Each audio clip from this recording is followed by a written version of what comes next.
Hey Helen, can I ask you a couple of questions? Yeah, of course you can. What time did you wake up this morning? Oh, today, 4:20. What's the first thing you do when you get out of bed? Have a massive stretch.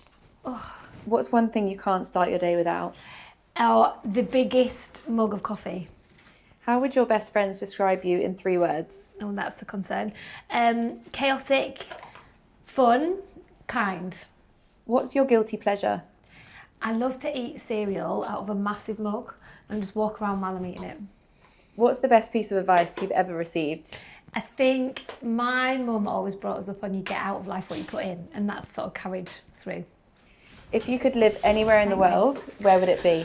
If I had the choice, I would live on the beach for sure, looking at the water. Who inspires you the most? I think, it sounds corny, but I think my dad. He's just a good person and he sees the good in everyone, and I think that's a good way to be. What's a hobby you'd love to pick up but haven't yet? Learning the guitar. I've said for years I should play the guitar and I don't know why I haven't done it. What's your all-time favourite meal? Oh, roast chicken dinner with stuffing and gravy and carrots.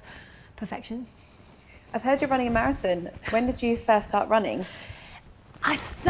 I've always ran. I was that kind of kid that was probably just a bit ping-ponging around. But running properly, probably in about 2006, 7. I don't know. Do you know what? I just feel like it's something I've always done. And what's your biggest running achievement so far? I once ran an ultramarathon in the desert, so 70 plus miles in 23 hours. And what was the hardest part of that training? Just the relentless, repetitive nature of running more and more and more until all your toenails fall off. And what's your favourite type of weather to run in? Do you know what? I really don't mind. A lot of my friends don't like to run in the snow or the ice, but I quite like it. And do you prefer running alone or with others? It sounds really antisocial because I am the most talkative person in the world, but I just like running on my own. I've always been a solo runner. What's your go-to running playlist or podcast? No, I definitely need tunes. The louder, the more frenetic, the faster the better. Alphabeat is my go-to running soundtrack. What's your pre-race ritual? I wouldn't say I have any rituals. I'm just a talker. Like, if I'm at something where there's a lot of people, then I just enjoy it. Just sort of, that's the last time I'm going to talk to them for a few hours. How do you stay motivated on tough training days?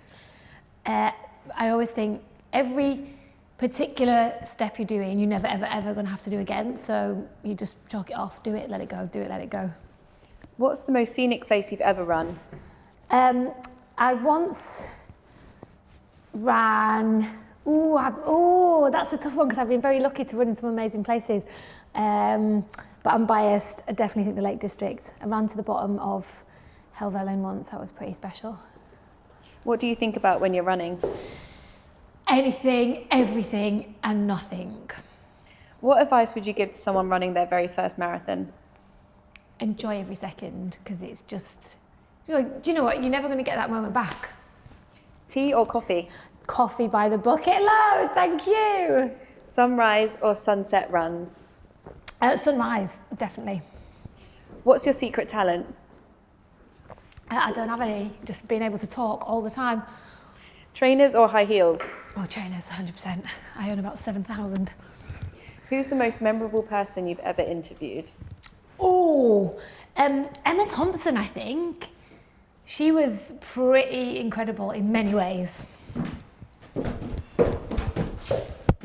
What's the first thing you'll do after crossing the finish line of the marathon? Find my kids for a big hug. Oh, can we ask you one more question? Sorry.